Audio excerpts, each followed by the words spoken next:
Hello, hello, friends. I'm Tiana with TianaSmithCoaching.com, creator of the Seven Figure Club. And today I'm so excited to be coming to you live. And I'm going to make this a part of my, s- I have a Spotify podcast. This is live. So let's just do this thing. And it's called Master Your Mind, Master Your Business Online. And it's something I'm really, really passionate about. So, my paid program is called the Seven Figure Club. But what I'm going to start to do is on these Monday strategy sessions live on Facebook and on YouTube, I'm going to also be turning them into podcast episodes. And I'll probably be having some fun guests and people who inspire me. And this emphasis is always about mastering your mind as well as how that affects mastering your business online. So, we're going to have always mindset tools as well as how do you master your business online. Okay. So that's really two things I'm extremely passionate about as I've grown my business and been an entrepreneur for over 20 years. So I want to share a little bit about me today. I've had this request for the last year since I started my podcast over a year ago, almost 2 years ago now, and really hadn't been posting. I've moved a couple times. I got a record deal in Nashville and Huntsville, Alabama. And then I met my fiance at an airport in Dallas. And now we're about to get married and we're bringing these families together. And I've restarted my life in Texas. So it's been a lot. And through all that time, I've still doubled and tripled my online business the last 2 years. So it's kind of epic and amazing. So I was talking to my kids this morning. They're home with me on spring break. And I said, what do you think people would like to hear about? When I talked to them about strategy or on my podcast or on my live stream, and they were both quiet and didn't say anything, they each then came up to me at a separate time. My one of them requested that I should share how I balance living a healthy, fit lifestyle while growing a business. And also, we actually travel quite a bit. We have 4 kids between us, and there's also other parents, there's travel, actually, other states. So, how do I manage to do this? And he's like, you only work like 4 to 5 hours a day most days. I know you have to get on your phone sometimes or do some check ins, but you're not sitting in front of your screen all day. You go swimming in your pool, you're going to the gym, you're hanging out with us. I think people would like to know about that. So I'm going to touch on that a little today. And then my other sweet one said, I think you should talk about mental health. And, they're really interconnected, this whole master your mind, master your business online. And I think there is sometimes a stigma. We could say all that with mental health. But I thought I would share, and I actually mapped out some notes. And if anybody wants them, I'm also happy to share them. And I'll probably put them, I'm going to be turning these podcasts into a weekly blog post. So you can find all this at TianaSmith.com, TianaSmithCoaching.com/blog, I believe is the link. I will double check it in a minute. And of course, you can always just go to TianaSmithCoaching.com and click on blog, and you'll find the most recent episode. So I'm going to put all these things we're talking about into a weekly written blog post with the video and the audio. We all learn different ways. And so I'm going to take that little bit of extra time, me and my team. So you're going to have a video, you can have the written word, so to speak, and then you'll have the audio. So that's just kind of a refresher on the series, what we're going to be talking about on Mondays. So let's get started. So what I've mapped out are 3 ways to create a healthy mind and body while growing your business. And by mind and body and relationships, all of that, it would be a really, really long title. But essentially, it's how do you create a life you love while also growing a business you love? That's really what this is, okay? Is how do you create a life you love, which includes the mindset, your body, relationships, while growing a business you love, okay? And that's really the topics. And I'm going to breeze through this.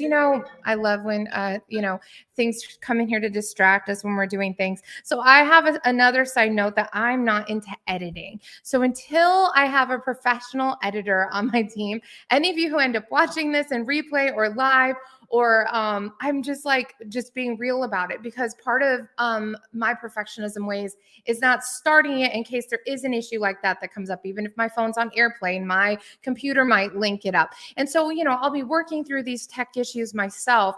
But as I teach my clients, it is better to start than to be perfect. We can always edit later, we can always keep going. So let's jump into the 3 things to really grow a life you love while growing your business that you love. Number one is this, and this touches on one of my kids' requests about mental health, is to get help in the areas you want improvement in. Okay. So I really want to talk about that. So get help in the areas you want improvement in. I have personally I had a therapist for almost 2 years through the end of my divorce into my first year post divorce. I then hired a new lady, a different kind of approach. I've worked with her for almost 4.5 years. For 4 of those years, I've met weekly to 2 times a week, just really working on areas of my life that I want to be aware of, I want to be objective about. I kept finding myself falling into a victim mentality. I was the person that would like never do anything to anybody else, but I would like allow people to step on me. And so I'm going to talk about a little bit about boundaries in here. Now, I'm going to be breezing over things, and I'm sharing these tips in hopes that you can help find these professionals for your life. So that's number one, is get help in areas you want improvement in. Another area that I always love to have improvement and growth in is fitness and nutrition. So right now I'm actually working with Miss Universe in the whole USA, the Masters division. She is incredible. To say she is just a bomb.com, amazing woman. She is so honest. She is so on it. She has, it's not been quite, I think it's been 9 months, but we're working towards a big goal in November together. And that's something that's personal to me. We all have different goals. So whether you're wanting to compete as an athlete or you just want to be fit and healthy for yourself, for your family, and it's required in your business. The truth is, when you're CEO, you're the owner of the company, whether it's you and a whole team or you and your family, you have to be healthy in order to show up each day. So this is essential. Now, these different people you might hire look different at different times. Right now, those are 2 people that I'm working with constantly, but I've had it where, I've had a nutritionist do my blood work, take a look at my panels. I've had it where I had a doctor, a concierge service on hand. I've had it where, there's all kinds of different people, a holistic health coach, or even just one appointment. Obviously, there's the dentist. Those are all professionals. And as a CEO, you need to make sure that you're staying healthy from inside out if you truly want to live, not just have a successful business and a profitable business, but a healthy life that you feel good every day. So start to go through and make a list. Some action steps are go through, make a list of some areas you need to improve on. Where have you been to the dentist recently? Have you gone to your yearly checkup? I invested recently in a deep cleaning on my teeth. It cost me like $2,500. But hey, look. And so then next I'm like, okay, I would like some extreme whitening because, it matters to me. And you might have different goals, but again, health is wealth, but also wealth is also wealth. So we're going to talk about the business side of this. How do we also continue to monetize? And the reason that I truly believe in pouring into coaches, courses, whatever the season is calling for in an area you want to improve is personally, like, I couldn't have done it without them through my whole life, my whole career. I have valued education. And I share this story often. I haven't shared it in a while, but when I was 11 years old, so in 4th grade, I had a school teacher, Miss Paige Matsuda. I think I've written a whole blog post about her on my blog. I love her so much. To this day, she changed my life in 2 very, very important ways, but in an overall really life-changing way. She was very soft-spoken, and my family yelled. And she said to us, I will never yell at you. And I had this interesting reaction as a child in class where I started almost crying. I wasn't sure why. And looking back, it was this moment I thought, wait, I can have relationships without them yelling. And it changed my life forever. And even raising my, after my first child, I was like, I never want to yell at my child. I'm not saying I've kept that promise, but for the most part, I have. And anytime I've ever let my own weaknesses slip, I've always apologized to my children. They can attest to this. So why I'm sharing that is it opened my mind to another way of being. And teachers are also coaches. I know in this online world, we use these terms like coach and things like that, but teachers, all that. I was a music teacher for years. Part of my entrepreneurial journey was driving around to people's homes. I was an entrepreneur. I wanted to make $25 an hour rather than the $5 an hour in Tennessee at the time, which was minimum wage. And so I'm sharing that because any of you who are in someone's life, you're not like, don't forget that you actually can teach and help others. The second thing that happened, which leads me to this next step, is she said she had music Fridays and she played flute. And because I wanted to be just like her, because she was so loving and so kind and had music Fridays, that's when I fell in love with music and I wanted to play flute. Well, fast forward 1 year, we had moved out of California. That was in Downey, California. We moved to this little town in St. Joseph, Michigan. If anybody's familiar, it's a beautiful town. And this was almost 2 years later because I think we'd also moved to Detroit for a year. And then we're in St. Joseph. We're at a garage sale and I see a flute. Now, this flute at the time, like it needed new pads on it. It wasn't even playable, but I begged my mom to buy it for $20 and she did. I was so excited. And then the next thing I thought was, I don't know how to play this flute. So I want everyone's ears to perk up right now. Like type a number 1 in the comments if you're with me. I wanted a flute. I wanted to be like her. But I had this moment as an 11-year-old that I was like, I don't know how to play. And I needed a teacher. And so I give you this whole story to show you the importance of if you pick something up and you might be passionate about it. Yes, we're listening. Awesome. Renee and Daniel and Grace. You need a teacher. I really believe this. You can call them a coach, you can call them a consultant. You know, some of my friends, people sometimes online get way too caught up in what you want to call them. What you need is a mentor, a teacher, a coach, somebody who's done what you haven't done and can do it better than you, and you need to learn from them. You need to invest financially and your time. But the thing is, if it's your heart's passion, nobody had to tell me to play flute. Nobody had to tell me to practice. In fact, my family wasn't that supportive. It's truly by the grace of God that they even let me do that. Like nobody was like, oh, you should be in band. Like it was more of an annoyance. I had to figure out how to get to band practice. Sometimes I had to take a long bus ride. Same for all my athletics. But the thing is, I was like, I want to do that. So I'm going to figure it out.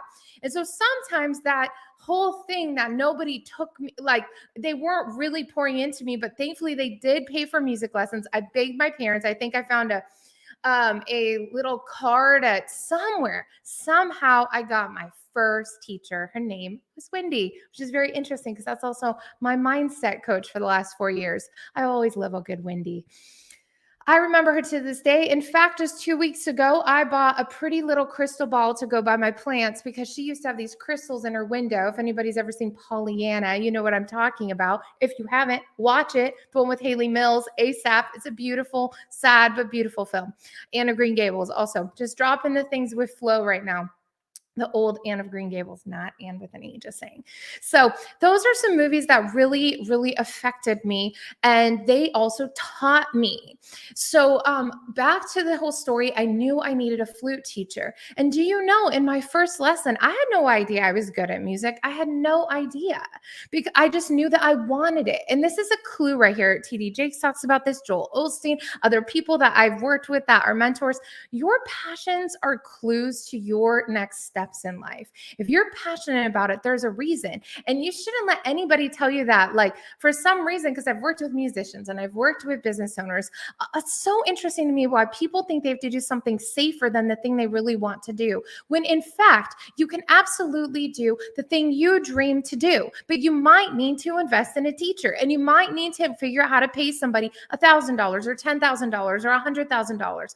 In my lifetime, I don't even know how much money I've spent on teachers, but here's the thing, it's hundreds and hundreds of thousands, just so you know. But the thing is, it always, one, not only do I get my return on investment, but number two, my life is better. And this is the part that I don't think people value enough. And this is why I said, this is why I think it's great. My son's the one who said, how do you balance like really a fun life? And that's awesome because my kids think I value a fun life and they think I value mental health. Now, how awesome is that? I feel like I'm doing my job.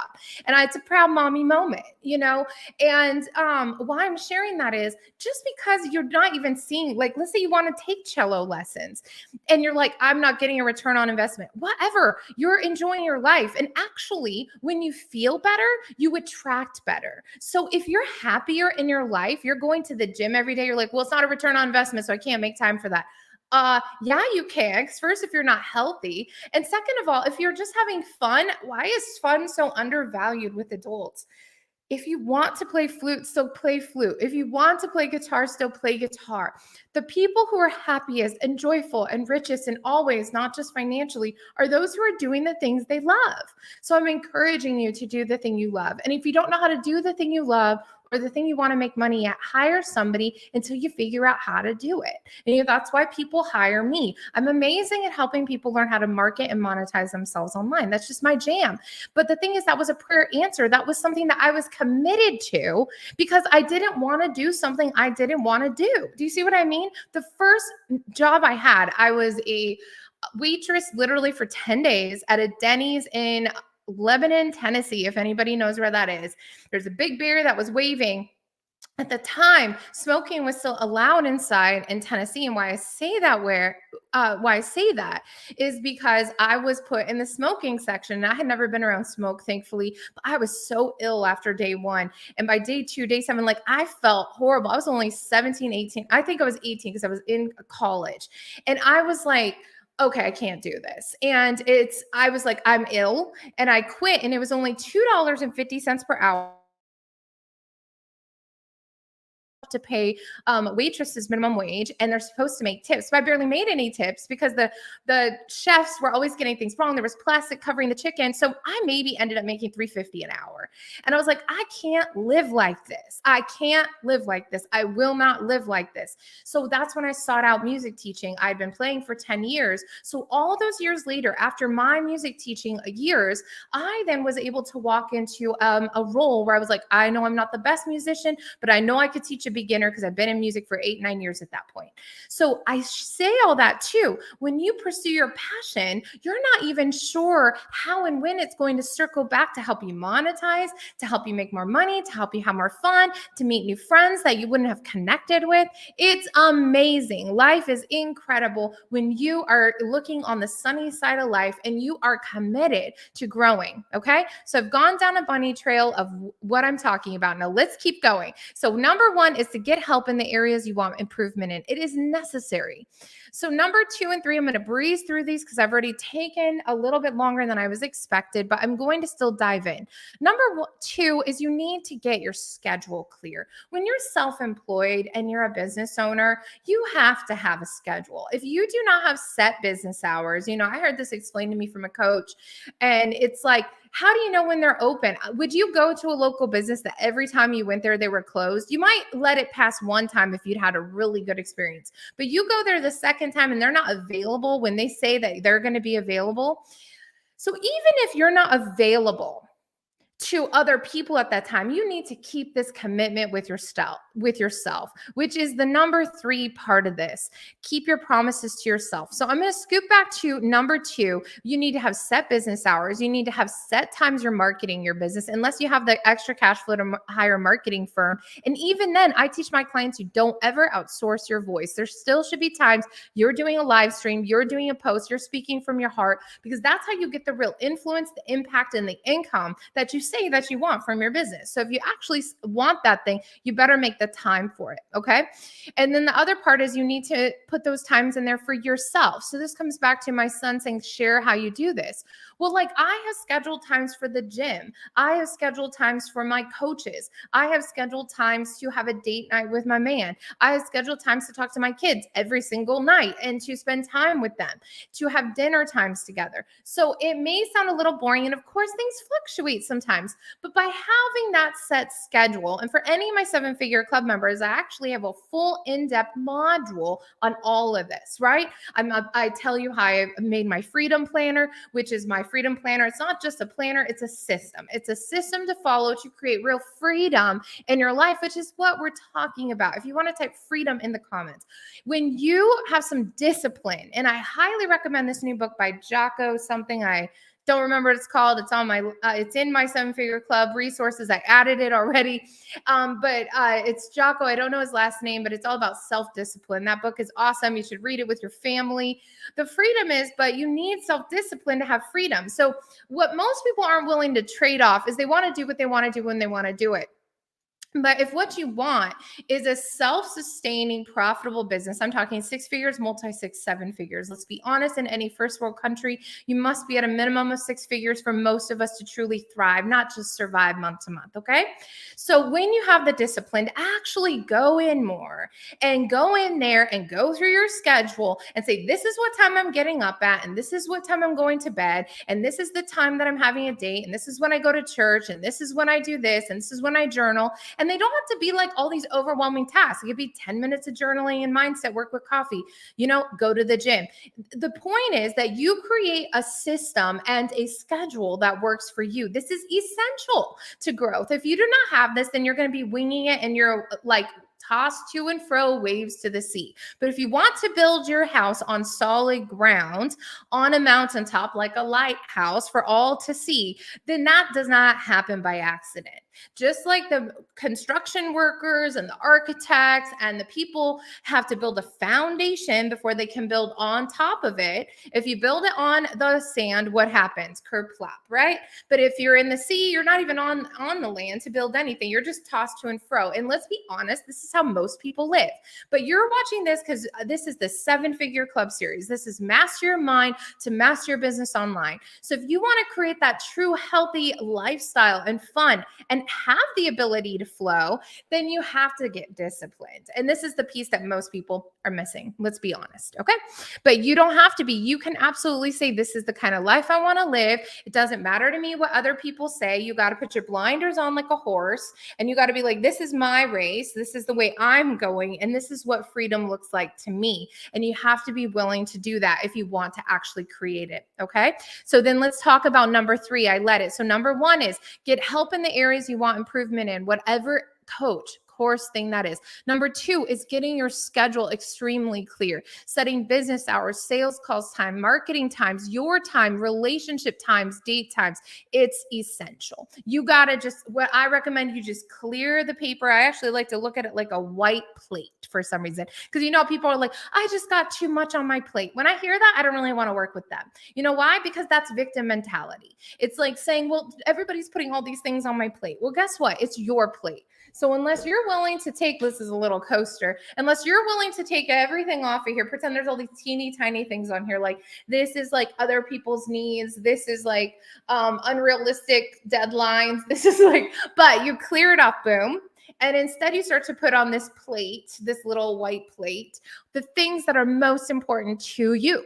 And that would be your morning routine, your evening routine, your health, your body, your fun time, adventures. What are your highest priorities? So this takes some work for you to realize what that is. And when you start to let other people's needs come on here, and this is where boundaries come in. Let's talk about it. Number 3, you need to keep your promises you made to yourself. When you break the promises with yourself, you don't trust you and other people don't trust you. And it's really hard to be profitable in business if you don't trust yourself and if other people don't trust you. And how do you break promises to yourself? You said you're going to go to the gym at 7 and you don't. It's that easy. It's that easy. And believe me, I still work on that. But then sometimes I'm like, okay, is it actually flow and I needed to adjust today? Or did I break my promise and I need to do better tomorrow? And just because you break one promise, let's say you break the timing, don't break a second promise. That means go now if it's 7:30 or 9:30 at night, but at least make the promise that you said you're going to do it no matter what. You see what I mean? So most people, they start to domino effect it, like break one promise, let's just break all of them. Though that's why you're not successful. That's why you're not happy, because you're complaining, you're explaining, you're justifying, you're getting in your mind. It's enough. So instead, decide that no matter what, I'm going to do what I say I'm going to do. And I'm also going to feel really good about myself. Like, don't be hard on yourself. Guilt and shame and blame and all the past, it's already the past. So I'm not saying to blame yourself. You have to figure out how to do some self-forgiveness, and you might need a therapist for that. You might need a coach. Great, get it done, right? Because you said you wanted to do it, so do it. Okay, so keep the promises with yourself. This means your own goals, the body, the fitness, the business, the money goals, your partner, your spouse. What kind of relationship do you want with that? And even if you don't have one, are you still taking time? Are you creating space to attract a partner? Before I met Eli, I would literally, every time I'd go on a date, even if it was bad, instead of getting, yes, I'd have a moment of like some sadness or anger, release it, release it. I'm not a victim. I want to create my own reality. I would make my list even longer of what I was looking for. I'd be like, fine, that's fine. I don't want that. So I have like a don't want list and I have a do want list. But I would make time to either go out in public. I would listen to what I believe God told me to do, or whether it was a dating app. Like, you have to still create space to attract the thing you want. For example, we're working on saving for a Europe vacation right now. So even if I don't have all the cash flow saved yet, I'm not giving up on it. I'm planning it with my kids. I'm planning it with Eli. I'm looking at the future. I'm looking at houses I want to buy in the near future. You have to create space and time for the things you want to attract. Because if there's no space for it, or the wrong person's in that space, you can't attract it because there's no space for it. Okay. And I know all this sounds really easy. And I know that there's like trauma and our self things inside of us that sometimes we need to go get help and work through. But I'm trying to talk to you from this upper level place of attracting and believing and manifesting your dream life now while creating an even better life. But you can live your dream life today. Okay. Because you're alive and you deserve it. You are alive here for a reason. So boundaries are a really important part of all of this, right? So boundaries could look like this. They can look like contracts between you and clients. That can be contracts between you and a spouse, prenups, postnups, agreements. All relationships require healthy boundaries, including and starting with the one with yourself. So if you want a dream life, you need to go plan all these things in. I talk a lot about marketing, you're monetizing. We're going to dive into each one of these areas, but this is an overview of how do you start to create a healthy, a fun life that you love, supported by a business you love. And it means you need to get extremely crystal clear on what kind of business you want. How big do you want to grow it, or how small do you want to keep it? How profitable, how much money do you need and want to be making per month and per year, now and in the future? Are you going to diversify your assets? And what about your relationships? So what I recommend, and my coach calls it acres, and that's where you look at every acre of your life that you have stewardship over. Okay. So like the Bible story about the person who has 1 talent and 3 talents and 10. What are your talents? And I don't mean singing and songwriting like me, or playing the flute. I'm talking about your acres of stewardship. What are your most important parts of your life? And when I was drawing this out, I just simply drew squares on a piece of paper. So 1 square would be my relationship with God. 1 square would be about my body. 1 square would be about my spouse. 1 square would be about my children. There's clients, there's friends, there's my home. My home is a whole acre. There could be intimacy. There can be, let's see, where are my acres up there? There can be, your performance music is an acre for me, though. So you need to figure out, what are your acres? What are the parts of your life that you need to be investing in? Now, some acres you invest in daily, your body. Do you brush your teeth? Do you shower? Do you go to the gym? Some acres might be once a month. It could be like, let's say some acres could be, okay, Tuesday through Thursday, I talk to my clients, but not the other days. So wherever your acres are, then you have to get extremely clear. So in my mind, it goes your priorities, your dream life. Then you need to figure out what are the daily to-dos that are going to move your dream life forward. And then how do you stick to all this? And that's where we get into the three things we just talked about. Do you need to hire a mentor or a coach or a therapist? Two, do you need to get your schedule back together, take everything off of it, clear it so you have a clean plate, right? And number three, are you keeping the promises you said? Do your habits match your goals? That's a really important question. If somebody wants to write that in there, I started noticing I had certain goals, but then I noticed myself not eating a certain way or not showing up to do my marketing a certain way. So a really great affirmation is my habits match my goals. And this could be for anything. So if you get super clear on your goals, then if your habits aren't matching your goals, you need to figure out what's pulling you out of alignment. So these are the ways that I create a healthy and fun life and business. It's pretty in depth, but once you start to get all these things together and you realize that life is this daily journey, then you can have grace with yourself. You can have love with yourself and you can flow. You don't have to spend hours every day like clearing all the gunk. It could be 10 minutes. You could know that you're going to talk to your therapist about that on Thursday and you could table that issue. Do you see what I mean? So when you have a plan with people who support you and with you who supports you, then you can feel stable because you're supporting you, your habits match your goals, and then the rest you can flow. So that's a starter on creating your healthiest, most fun life and supported by your business that you truly love. Now, if any of you have any questions, as always, you can go and you can message me online. It's easy to find me on Instagram at Tiana_Smith_coaching. Here I am on Facebook, Tiana Smith Coaching, and TianaSmithCoaching.com. And you can go check out, if you want to watch replays of these things, you can find it underneath my blog. It will have the video, it's going to have the podcast link, and a blog written by yours truly. Because I follow what I preach, which is I do not outsource my voice. I might hire help to help build our client funnels and Canva templates and different things that I can hire out. I absolutely do. And I've hired video editing before and PDF editing for my planner, but I made the planner. I created that. Those things are my voice. Those are my copywritten things. So go out there, outsource where you need to outsource, hire help where you need to hire help. But most importantly, I hope that you take away from this these action steps to master your mind so you can master your business online. And you guys have a beautiful, blessed day. I will see you soon.